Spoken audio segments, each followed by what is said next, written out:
Bismillahirrahmanirrahim. Assalamualaikum warahmatullahi wabarakatuh.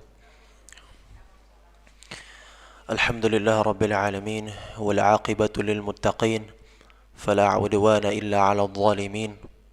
Wassalatu wassalamu ala asyrafil anbiya'i wal mursalin wa ala alihi at-tayyibin wa ashabil ghurril mayamin amma ba'd. Ma'asyiral muslimin, jamaah salat maghrib dan isya yang insyaallah dirahmati oleh Allah Subhanahu wa taala. Pertama-tama marilah kita panjatkan puji dan syukur kita atas kehadirat Allah Subhanahu wa taala karena berkat taufik, karunia, hidayah, rahmatnya kita dapat berkumpul di masjid untuk menimba ilmu syariat yang begitu luar biasa keutamaannya.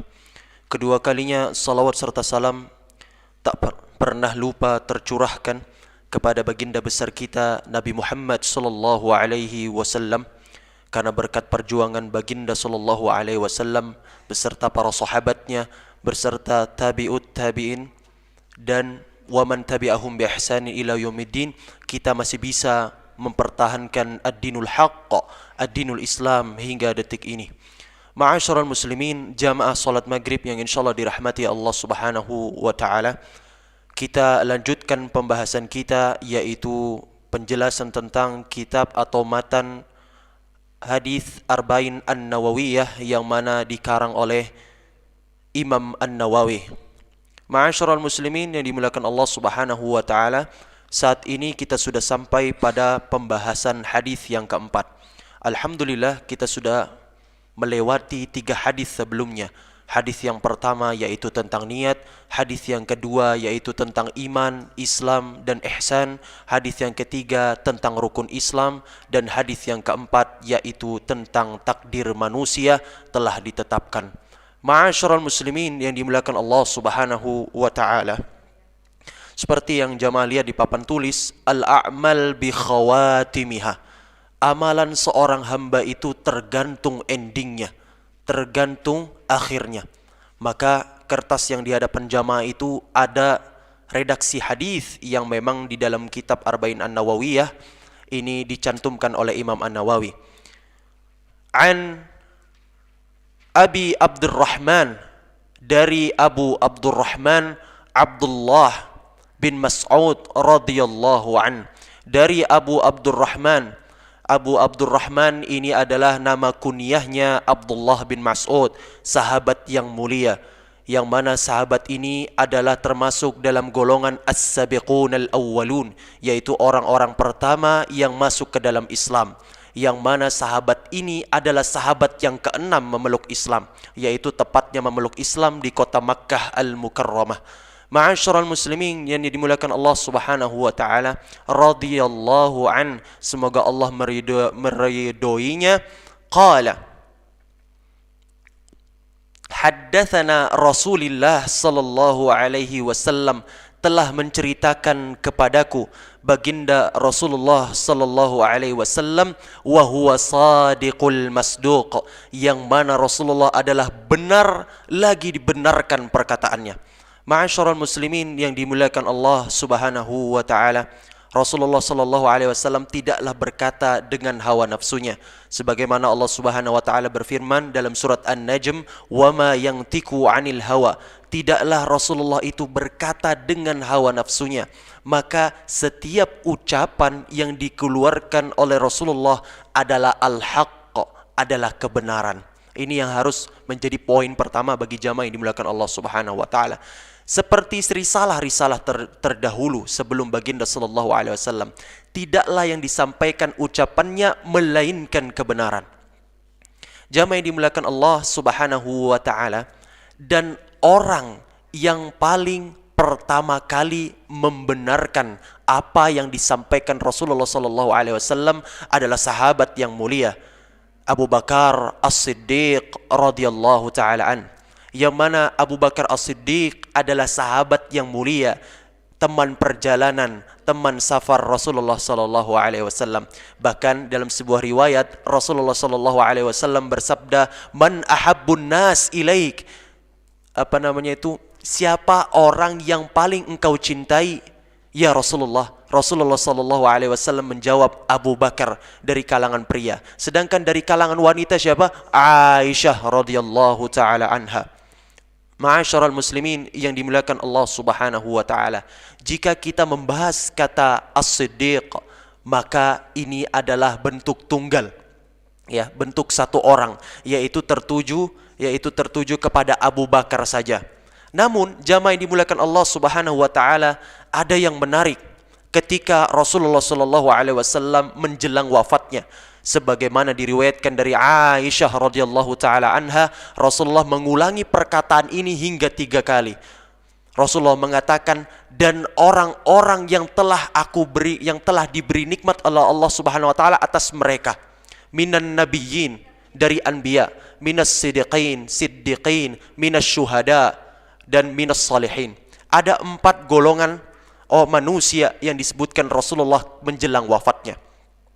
Jamaah yang dimuliakan Allah Subhanahu wa taala, keempat ini adalah tingkatan tertinggi keimanan seorang hamba, dimulai dari nabiyyin, ya, dari para risalah Allah Subhanahu wa taala. Tidaklah kita menyadari bahwasanya nabiyyin ini betul-betul luar biasa sekali ujiannya. Rasulullah dikatakan majnun, Rasulullah dikatakan tukang tenun, Rasulullah dikatakan tukang bohong, Rasulullah sallallahu alaihi wasallam dikatakan mengarang Al-Qur'an ini yang begitu luar biasanya, ya.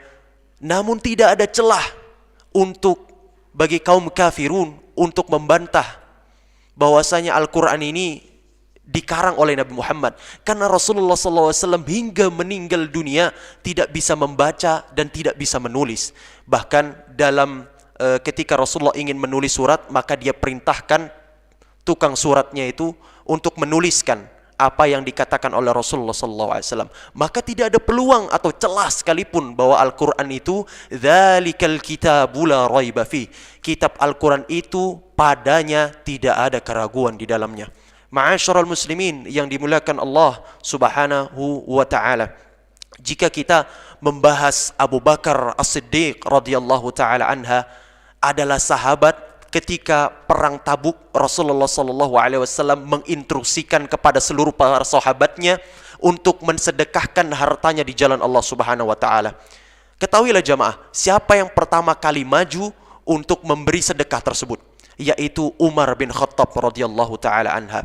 Sedekahkan, maka Umar bin Khattab radhiyallahu an mensedekahkan sebagian hartanya. Kemudian Rasulullah menjawab, apa yang engkau sisakan untuk keluargamu? Kemudian Umar bin Khattab radhiyallahu an mengatakan, aku sisakan keluargaku separuh bagian dari hartaku. Jadi sebagiannya untuk syuhada di jalan Allah Subhanahu wa taala dan sisanya untuk Umar dan keluarganya. Kemudian tebak jamaah yang dimuliakan Allah, siapa setelah Umar ini yang memberikan infak di jalan Allah Subhanahu wa taala? Yaitu Abu Bakar As-Siddiq radhiyallahu taala anhu. Kemudian Abu Bakar menyerahkan seluruh hartanya, bukan sebagian jamaah yang dimuliakan Allah, seluruhnya. Bahkan Rasulullah kaget hingga bertanya, "Madza tarakta li ahlik?" Apa yang akan kamu tinggalkan untuk keluargamu, wahai Abu Bakar? Apa kita lihat jawaban keimanan dan loyalitas dari Abu Bakar As-Siddiq ini jamaah? Aku tinggali keluargaku, Allah dan Rasulnya. Allahu Akbar. Ini Abu Bakar As-Siddiq radhiyallahu taala anhu. Dan kemudian jamaah ini dimuliakan Allah, Umar menyampiri Abu Bakar seraya berkata, aku tidak pernah bisa mengalahkan keimananmu wahai Abu Bakar. Allahu Akbar. Oleh karena ini adalah salah satu pertanda mengapa estafet kepemimpinan itu berada di tangan Abu Bakar. Karena Abu Bakar adalah orang yang pertama kali membenarkan apa yang disampaikan Rasulullah SAW. Tidakkah kita ambil pelajaran dari peristiwa Isra dan Mi'raj, yang mana peristiwa ini yang paling pertama dibenarkan adalah dari Abu Bakar As-Siddiq radhiyallahu ta'ala anhu, yang mana Rasulullah menggunakan kendaraan buruk untuk menuju Allah Subhanahu wa taala ke langit ketujuh. Allahu Akbar. Bagi kita, ya, manusia yang memiliki akal, maka terlihat mustahil. Apabila langsung membenarkan, maka kita akan mikir-mikir terlebih dahulu. Namun tidak dengan Abu Bakar radhiyallahu anhu. Jamaah yang dimuliakan Allah Subhanahu wa taala, kembali lagi ke persoalan siddiqin. Di sini ketika Rasulullah wafat itu diulang 3 kali menggunakan konteks jamak, artinya berjamaah. Siddiqin berasal dari kata sidqun, jujur, benar. Bagaimana caranya agar kita mencapai level siddiqin? Sekalipun dalam level solihin kita terengap-engap atau bahkan kita setengah mati untuk mencapai level solihin, Allah memberikan solusinya jamaah, bersodakoh. Sodakoh itu asal katanya apa? Sidqun, jujur, benar. Semakin banyak kita bersodakoh, maka ini adalah batu loncatan kita. Ini solihin, kemudian ini siddiqin. Dengan kita memperbanyak sodakoh, maka kita akan langsung naik ke tahapan ini. Allahu a'lam yang dimaksud siddiqin di sini oleh Rasulullah siapa? Tapi kita memiliki peluang untuk menjadi orang-orang yang siddiqin.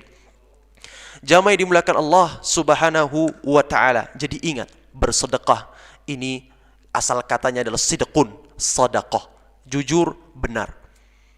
Jamaah yang dimuliakan Allah Subhanahu wa taala, kembali lagi ke pembahasan hadisnya. Inna ahadakum yujma'u khalquhu fi batni ummihi arba'ina yawman nutfatan. Sesungguhnya di antara kalian itu dikumpulkan penciptaannya di batni ummi, dalam kandungan ibunya 40 hari berupa air mani, sperma atau nutfah atau fase embrionik. Jamaah yang dimuliakan, segumpal darah itu diciptakan 40 hari. Setelah fase darah 40 hari, kemudian ke fase segumpal daging juga 40 hari. Sehingga kalau misalnya di total fase pembentukan janin hingga sempurna yaitu 120 hari. Ada apa dengan 120 hari? Yaitu 4 bulan. Dan kemudian Allah Subhanahu wa taala memerintahkan malaikat untuk menulis 4 perkara. Yu'maru bi arba'i kalimat. Allah Subhanahu wa taala memerintahkan malaikat untuk menulis 4 perkara. Thumma yursalu ilaihil malak fayanfukhu fihi ruh wa yu'maru bi arba'i kalimat. Kemudian diutusnya malaikat dan ditiupkan ruh ketika 4 bulan. Di sini ada poin yang harus dicerna, bahwasanya sebelum bayi itu apabila qaddarullah itu meninggal dunia sebelum 4 bulan, maka hukumnya adalah tidak dihukumi seperti manusia pada umumnya. Tidak dimandikan, tidak disolati, ia langsung dikuburkan kalau sebelum 4 bulan. Apabila sudah di fase 120 hari, apabila sudah di fase 4 bulan dan sudah di fase ditiupkannya ruh ke dalam janin tersebut, maka sudah diperlakukan sebagaimana manusia meninggal dunia. Disolati, dimandikan, ya, dikafani, dan dikuburkan sebagaimana manusia pada umumnya 4 bulan. Memang masih sangat kecil ya jemaah. Namun ini sudah berlaku hukum sebagaimana manusia pada umumnya dikebumikan. Jamaah yang dimuliakan Allah Subhanahu wa taala, setelah itu malaikat meniupkan ruh ke dalam janin, maka diperintahkan menulis 4 perkara. Apa itu 4 perkara? Yang pertama adalah bikatbi rizkihi, dicatatkan rizkinya. Seseorang mustahil meninggal dunia sebelum rezekinya telah disempurnakan oleh Allah Subhanahu wa taala. Seseorang manusia diciptakan Allah Subhanahu wa taala mustahil meninggal dunia sebelum rezekinya telah diberikan seluruhnya oleh Allah Subhanahu wa taala. Jadi jamaah yang dimuliakan Allah Subhanahu wa taala, apabila seorang pedagang tersebut memiliki ketakwaan kepada Allah Subhanahu wa taala, kita lihat di luar sana.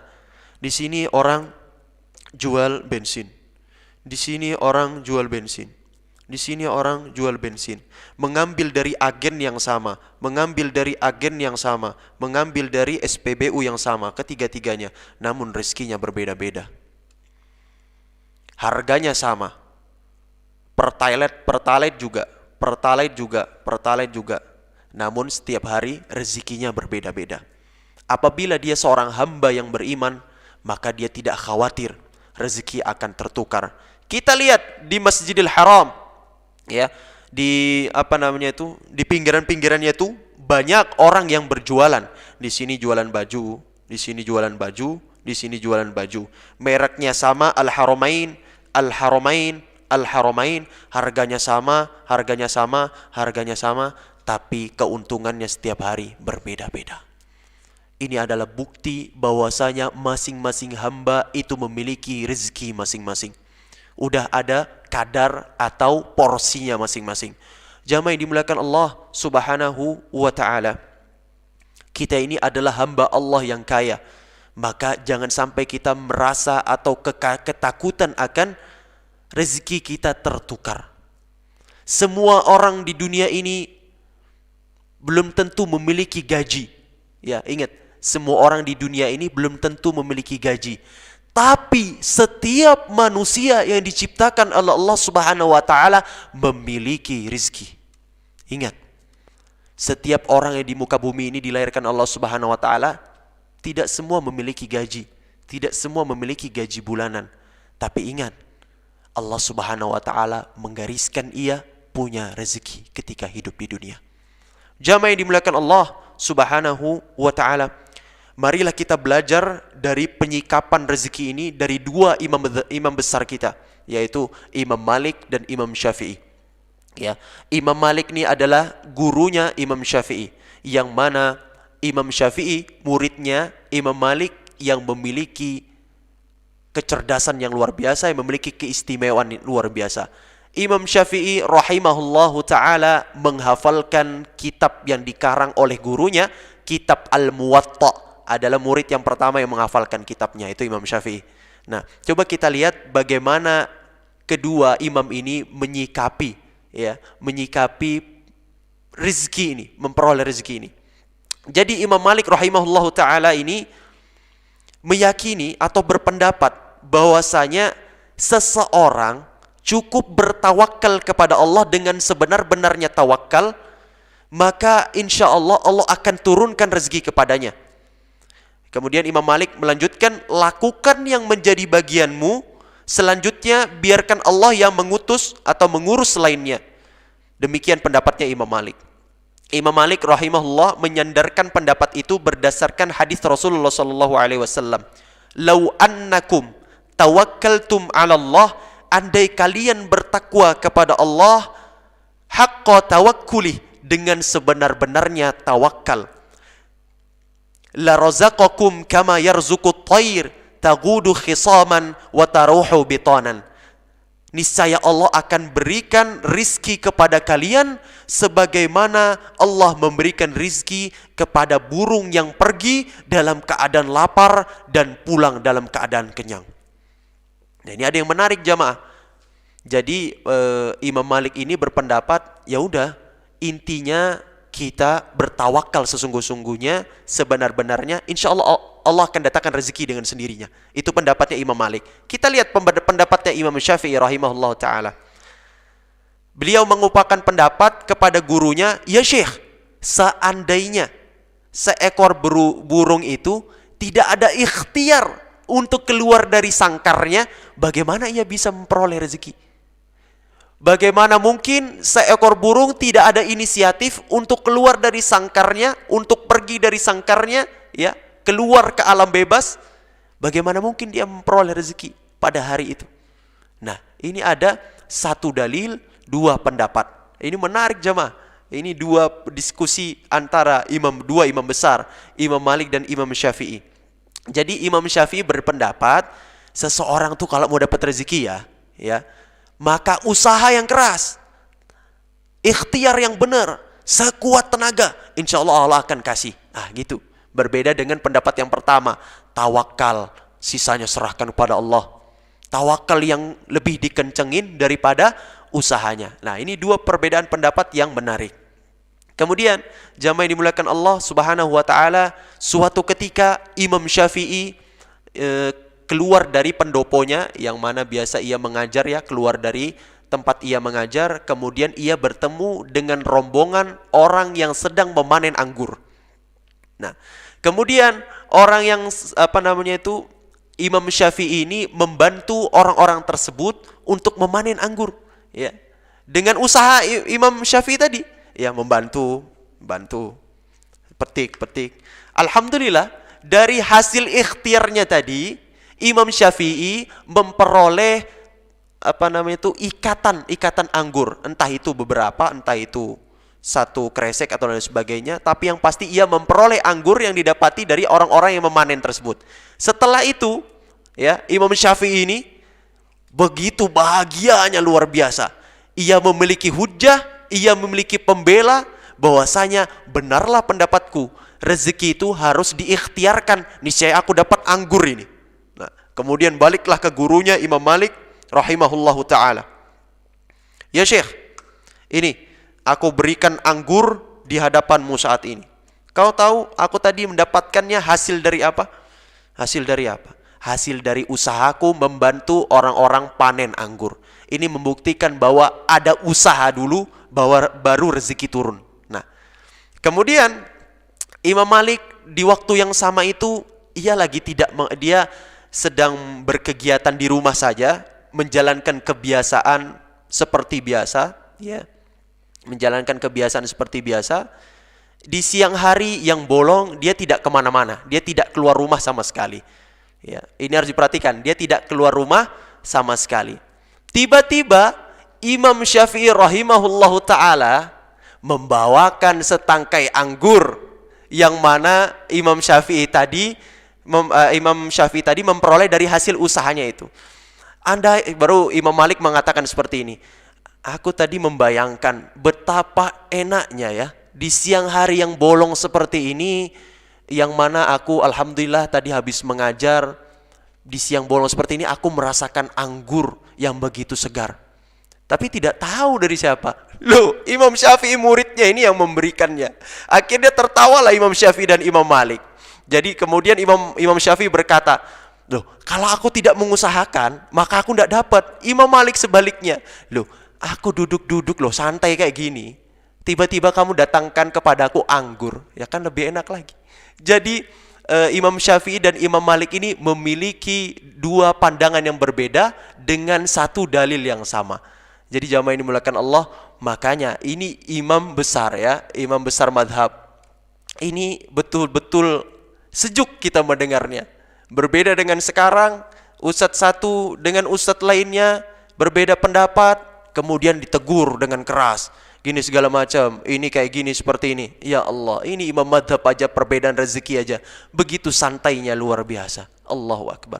Ini jadi semakin ilmu seseorang itu tinggi, ya, maka dia akan semakin kecil kemungkinan untuk menjatuhkan martabat saudaranya. Ya, ini harus perlu diperhatikan, ya. Maka semakin kita itu banyak mengaji, semakin kita banyak belajar, maka kita akan kecil kemungkinan untuk selalu menjatuhkan harga diri saudara kita. Semakin takut, ya, karena dia adalah termasuk saudara muslim kita. Nah, kemudian jamaah yang dimuliakan Allah Subhanahu wa taala, setelah dicatatkan rizkinya, maka Allah Subhanahu wa taala memerintahkan malaikat mencatat ajalnya. Jamaah yang dimuliakan a'azzakumullah, betapa banyak orang yang saat ini meragukan bahwasanya saudaranya atau sanak keluarganya meninggal dengan cara seperti itu. Tidak usah jauh-jauh, ya. Di masa COVID-19 seperti ini, banyak orang yang tidak terima, loh, kok bisa dikebumikan atau dimakamkan secara COVID? Kok bisa seperti ini? Memang itu dalam hentakan pertama itu adalah hal yang wajar pertama, ya. Namun apabila berkelanjutan, kemudian terus menyalahkan secara teknis, akhirnya dari segi tawakal kita kepada Allah, dari segi keyakinan kita kepada Allah, kepada qadarnya Allah berkurang. Maka ini yang berbahaya, ya. Cukup sesali dan cukup mempertanyakan kenapa itu setelah kita mengucapkan qaddarullah wa ma syafa'al. Kita harus meyakini ini sudah Allah tetapkan dan ini sudah kehendaknya Allah. Itu dulu, baru bahas teknis. Ya, jangan dibalik dulu. Loh, kok bisa kayak gini? Oh mungkin enggak pakai masker, enggak pakai hand sanitizer dan lain sebagainya. Iya, itu memang benar. Tapi itu nomor 2 setelah kita meyakini qadarnya Allah dulu. Setelah kita berkeyakinan bahwasanya takdir Allah ini sudah ketetapan Allah. Udah, setelah itu kita bahas teknis. Jadi jangan dibalik. Ya. Kita tidak pernah menyadari bahwasanya wabah yang Allah turunkan ini atas dasar kesalahan-kesalahan kita selama di dunia. Allah Subhanahu wa taala berfirman dalam surat Al-Baqarah, ya. Ala innahum humul mufsiduna walakin la yash'urun. Sesungguhnya kalianlah yang membuat kerusakan di bumi, tetapi kalian tidak menyadari. Ini Allah tekankan sekali lagi. Mereka mengatakan qalu innama nahnu muslihun. Mereka berkata, tidak, kami melakukan perbaikan. Tapi Allah katakan, tidak, sesungguhnya kamulah yang membuat kerusakan di bumi. Jadi apa yang Allah turunkan di muka bumi ini adalah hasil dari tangan, kekotoran tangan dan perbuatan kita. Allahu Akbar. Makanya di masa COVID-19 ini justru malah kita harus banyak mendekatkan diri kepada Allah dan jangan jauh-jauh dari masjid. Ya, takut corona, takut COVID-19 dan lain sebagainya, sehingga tidak pernah lagi ke masjid dengan alasan mencegah kerusakan yang lebih besar. Apabila membahayakan nyawa kita, maka lebih baik kita salat di rumah. Allahu Akbar. Tapi tidak juga seperti itu, ya. Meninggalkan yang keutamaannya luar biasa. Ya. Bahkan Rasulullah mengatakan, seandainya engkau tahu ya keutamaan salat berjamaah itu, maka niscaya engkau akan berjalan sembari nyeret dulu. Ya, ngesot, sembari ngesot. Allahu Akbar. Sudah bayangkan betapa luar biasanya keutamaan salat berjamaah. Kemudian jamaah ini dimuliakan Allah Subhanahu wa taala. Jadi sebaik-baik ajal kita atau seburuk-buruk ajal kita, wal iyadu billah, naudzubillah min dzalik, semoga kita semua dimatikan oleh Allah Subhanahu wa taala dalam husnul khotimah, itu kita harus yakini dulu bahwa ini takdirnya Allah. Dah itu dulu. Ini pengertian yang dari ajal. Kemudian ini juga ketetapan dari Sang Khalik. Maka dan yang dapat merubah, ya, yang dapat merubah takdir itu adalah doa. Semakin kita sering berdoa kepada Allah, maka yang tadinya takdir kita itu buruk, ya, takdir kita buruk, kita berdoa memohon kepada Allah dijauhkan dari bala, dijauhkan dari keburukan, maka niscaya keburukan itu berubah jadi kebaikan. Itu kalau misalnya perbedaan antara orang yang berdoa dengan orang yang tidak berdoa. Makanya dalam sebuah riwayat disebutkan ad-du'a silahul mu'min. Doa itu senjatanya orang beriman. Orang kafir atau orang selain Islam berdoa ribuan kali, ya, ke tempat peribadahannya ribuan kali, tidak ada gunanya. Tapi orang Islam mungkin Allah kasih karunia dia, sekali saja berdoa, orang yang tadi kesurupan langsung sadar. Ya, pernah dapat cerita dari kajian yang di Masjid Al-Muttaqin itu.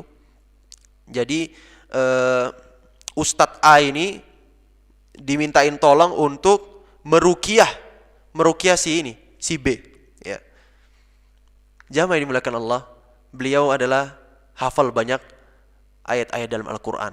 Maka apabila Allah memberi taufik kepadanya, maka syaitan yang ada di dalam tubuhnya ini insya Allah dengan izinnya akan cepat keluar.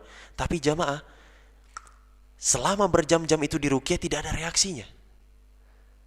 Kemudian ada anak kuliah dipanggil, sini. Coba tolongkan bacakan surat ini ke dia. Sekali saja jamaah, langsung hilang itu jin. Ini buktinya taufiknya Allah Subhanahu wa taala.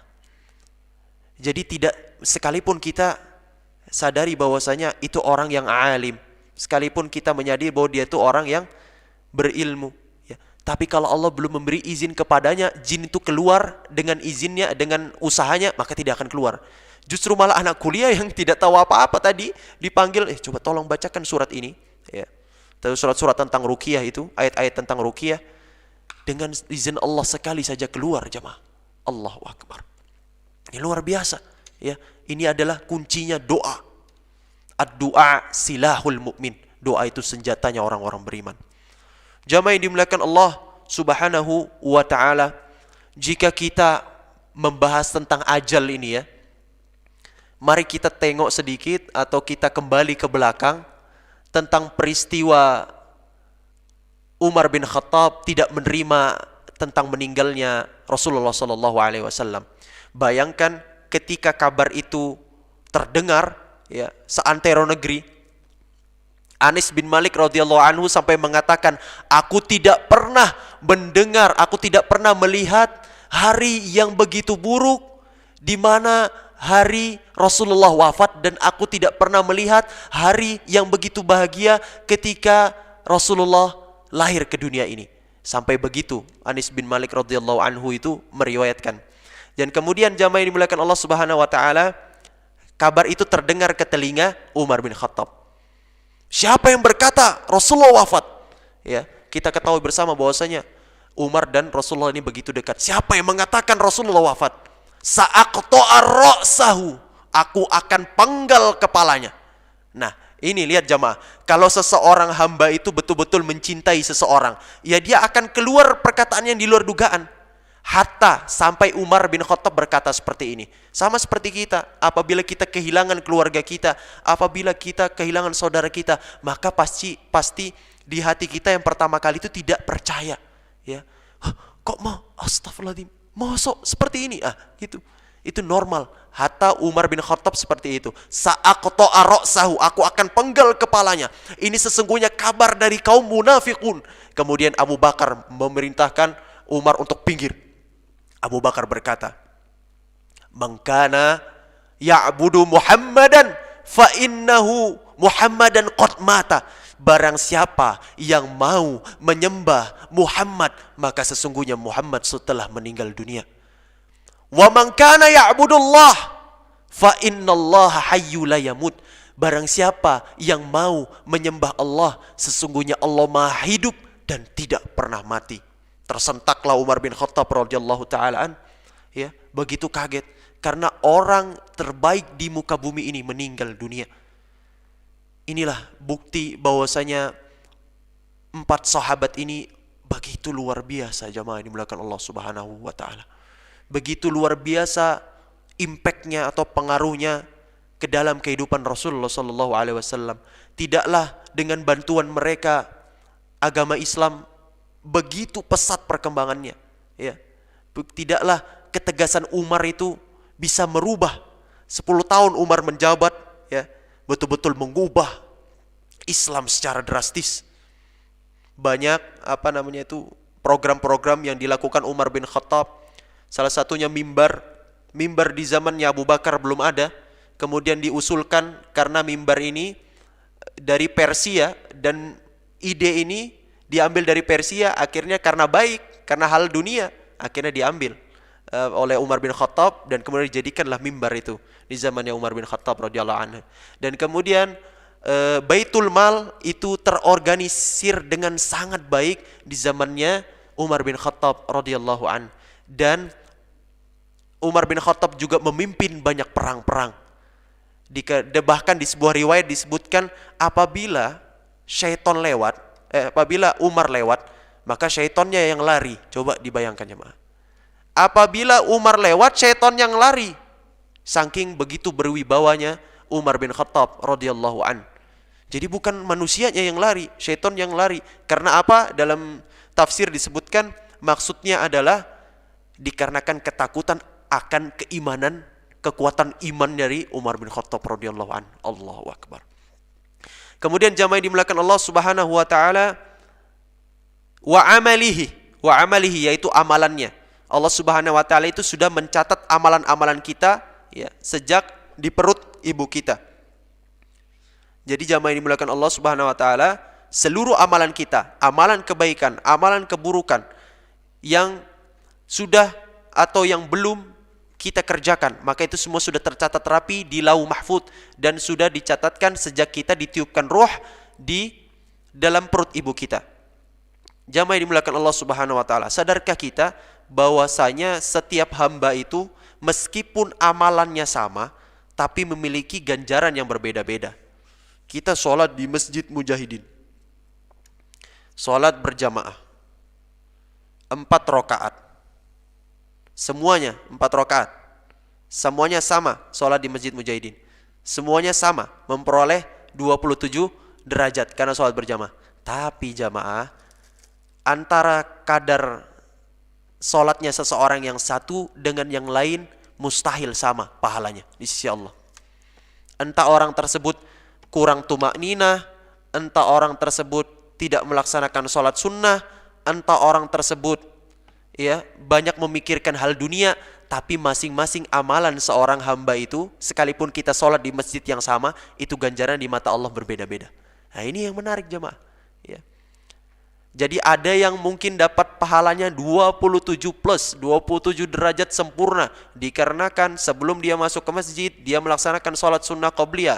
Setelah dia sholat wajib, dia melaksanakan sholat sunnah ba'diyah.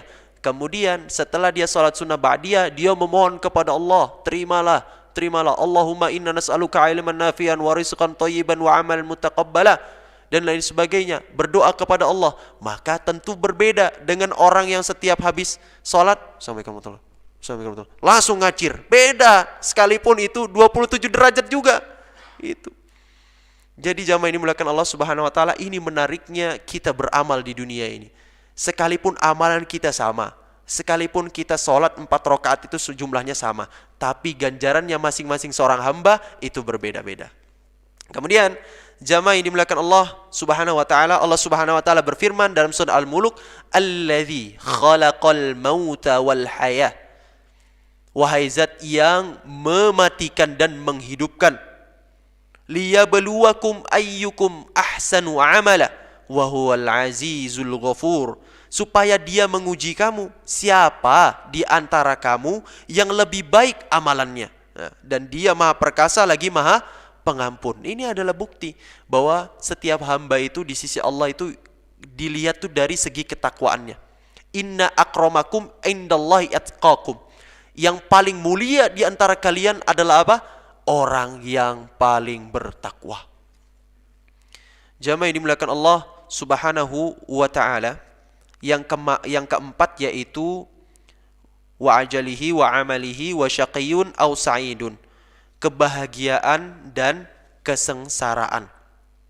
Jadi di dunia ini Allah sudah menggariskan kita di setiap skenario yang Allah susun, itu pasti ada kebahagiaan dan kesulitan, kebahagiaan dan kesengsaraan. Sebagaimana Allah berfirman dalam surat Asy-Syarah itu, fa inna ma'al usri yusra, inna ma'al usri yusra. Di setiap kesulitan pasti ada kemudahan. Allah tekan lagi sekali lagi ayatnya, setiap kesulitan pasti ada kemudahan. Ini berarti menandakan indikasi tidak mungkin kita itu tidak usah jauh-jauh ya, wabah corona terus sampai seumur hidup. Tidak, badai pasti berlalu ya, badai pasti berlalu. Ini juga salah satu bentuk skenario Allah.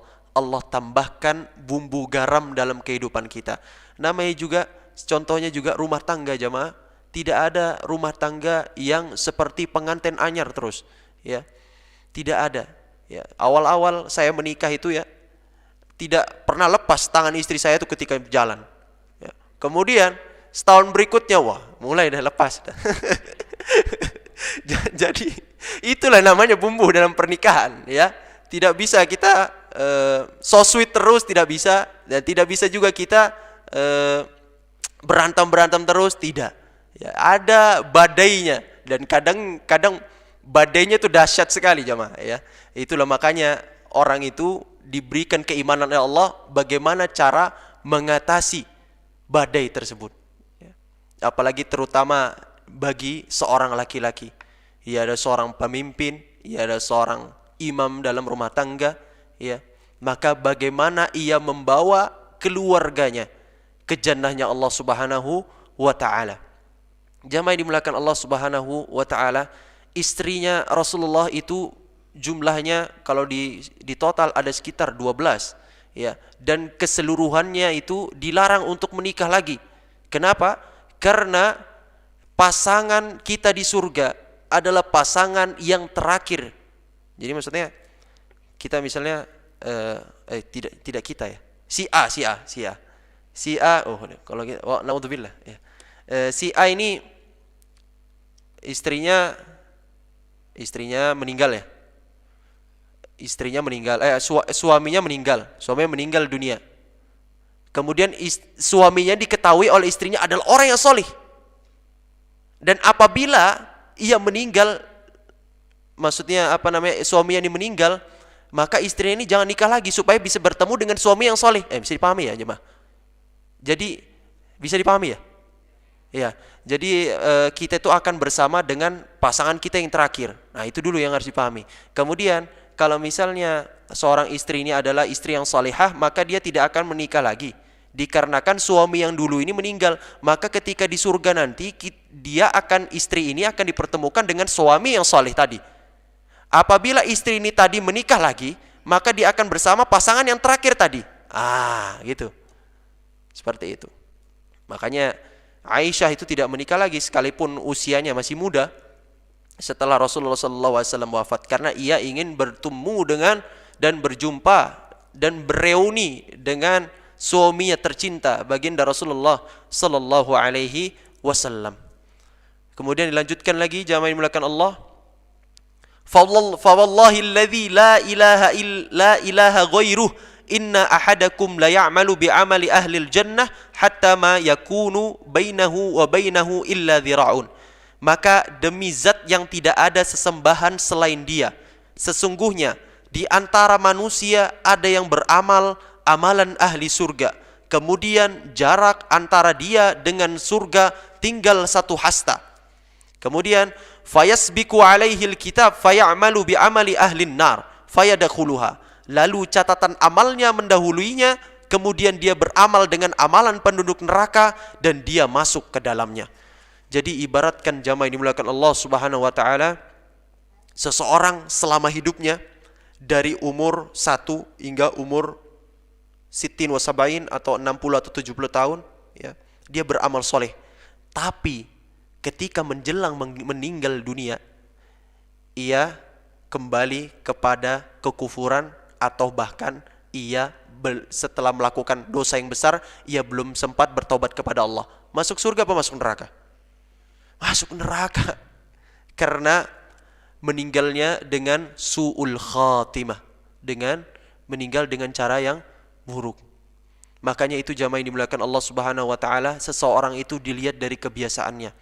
Apabila kebiasaannya itu sering di masjid, kebiasaannya itu sering berkumpul dengan orang-orang yang saleh, maka mustahil apabila di akhir hayatnya ia kesulitan untuk mengucapkan kalimat la ilaha illallah.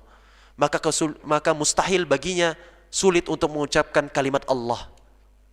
Sebaliknya, kalau misalnya seseorang hamba itu ya selama hidupnya bergelimbang dengan dosa, bergelimang dengan kemaksiatan, maka di akhir hidupnya kecil kemungkinannya dia akan mengucapkan kalimat tauhid la ilaha illallah Muhammadar Rasulullah.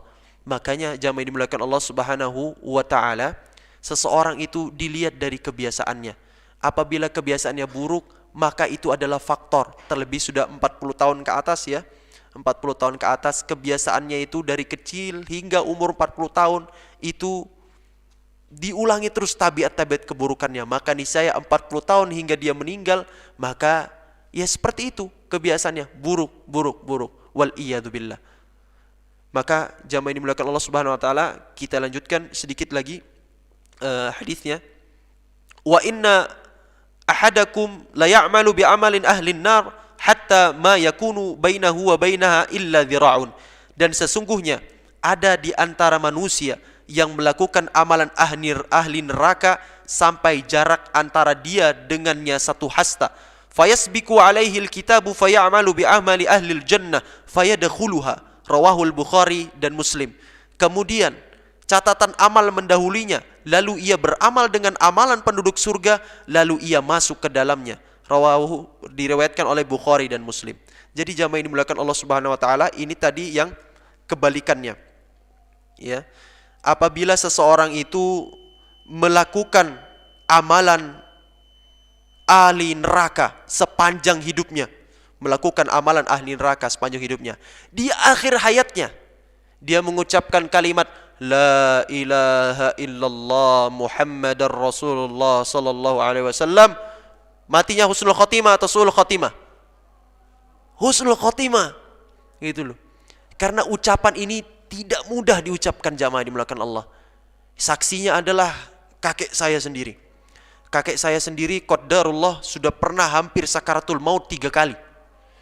Dan kemudian dirawat di rumah sakit itu hampir 3 bulan dikarenakan penyakit ginjal dan juga paru-paru TBC ya. Sehingga 3 kali hampir dicabut nyawanya ya. Tapi alhamdulillah catatan Lauh Mahfud belum mengatakan dia meninggal. Dia belum meninggal jemaah. Alhamdulillah sampai sekarang masih hidup. Alhamdulillah ya, sehat walafiat. Justru malah istrinya yang mendahuluinya ya. Jadi jamaah yang dimuliakan Allah Subhanahu wa taala, saya tanyakan kepada kakek saya bahwasanya gimana ketika waktu itu kakung sakit itu, bisa enggak mengucapkan kalimat atau zikir-zikir? Kakek saya mengucapkan, tidak, saya fokus kepada sakit yang saya rasakan di badan saya. Jadi mengatakan seperti itu jamaah. Jadi ketika opname itu ya, ia tidak memikirkan, dia berpikir zikir, tapi untuk mengucapkan ini susah sekali. Bahkan mengucapkan Allah itu susah sekali, harus ditalqin ya, harus ditemani itu. Allah Allah, baru akhirnya ingat lagi mengucapkan Allah. Jadi terkadang kita bisa mengucapkan mudah dengan ringan lisan kita pada saat ini. Tapi setelah saya tanyakan kepada kakek saya itu yang hampir sakaratul maut 3 kali itu, ia sulit untuk mengucapkan kalimat-kalimat atau lafaz-lafaz zikir ketika di masa-masa kritis seperti itu. Jadi jamaah yang dimuliakan Allah Subhanahu wa taala, mari kita berdoa kepada Allah Subhanahu wa taala agar kita diwafatkan dalam keadaan muslim, agar kita diwafatkan dan diringankan lisan kita ini untuk mengucapkan kalimat la ilaha illallah atau setidaknya Allah saja. Karena ciri-ciri orang yang meninggal husnul khatimah ya adalah ia melafatkan zikir, kalimat zikir sebelum meninggal dunia. Seperti dan ciri-cirinya juga terpancar ya dari amal perbuatannya sebelum menjelang ia meninggal dunia. Alhamdulillah seperti saya lihat kemarin Abah Gatot rahimahullah, saya saksikan sendiri bahwasanya meninggalnya itu sebelum ia berangkat sholat subuh. Coba bayangkan jemaah, dalam keadaan berwudu, Allahu Akbar, dengan imamanya ya, yang siap sekali melingkar di kepalanya itu begitu khas, dengan gamisnya yang begitu luar biasa, dengan wanginya yang begitu luar biasa. Allahu Akbar. Pada saat itu saya langsung merasakan merinding jemaah. Ini ciri-ciri orang husnul khatimah. Jadi jamaah yang dimuliakan Allah Subhanahu wa taala, saya saksikan sendiri, matanya tertutup rapat ya. Tidak ada selek-selek seperti itu, tidak ada. Tutup rapat seperti orang tidur, mulutnya tertutup dengan rapat ya. Sedekap dengan begitu gagahnya. Allahu Akbar. Seperti seakan-akan sudah siap untuk dijemput Allah Subhanahu wa taala. Maka jamaah yang dimuliakan Allah Subhanahu wa taala, mari kita doakan semoga Abah Gatot di sana masuk surganya Allah Subhanahu wa taala dan diringankan hisapnya ketika di alam kubur ya. Karena kita ketahui bersama beliau begitu luar biasa kebaikannya jemaah. Apalagi terlebih di Masjid Mujahidin yang insyaallah diberkahi Allah Subhanahu wa taala ini. Jemaah yang dimuliakan Allah, sebelum ditutup mari kita berdoa kepada Allah Subhanahu wa taala, semoga Allah Subhanahu wa taala kumpulkan kita semua di jannahnya. Bismillahirrahmanirrahim. Allahumma salli ala Muhammad wa ala ali Muhammad kama sallaita ala Ibrahim wa ala ali Ibrahim wa barik ala Muhammad wa ala ali Muhammad kama barakta ala Ibrahim wa ala ali Ibrahim fil alamin innaka Hamidum Majid. اللهم اغفر للمسلمين والمسلمات والمؤمنين والمؤمنات الأحياء منهم والأموات إنك سميع قريب مجيب دعوات ويا قاضي الحاجات. اللهم إنا نسألك سلامة في الدين وعافية في الجسد وزيادة في العلم وبركة في الرزق وتوبة قبل الموت ورحمة عند الموت ومغفرة بعد الموت. اللهم هون علينا في سكرات الموت والنجاة من النار العفو الرسوى عند الحساب اللهم أرنا الحق حقا وارزقنا اتباعه وأرنا الباطل باطلا وارزقنا اجتنابه اللهم إنا نسألك الهدى والتقى والعفاف والغنى اللهم إنا نسألك علما نافعا ورزقا طيبا وعملا متقبلا ربنا آتنا في الدنيا حسنة وفي الآخرة حسنة وقنا عذاب النار سبحان ربك رب العزة أما يصفون والسلام على المرسلين والحمد لله رب العالمين عباد الله سبحانك اللهم وبحمدك أشهد أن لا إله إلا أنت أستغفرك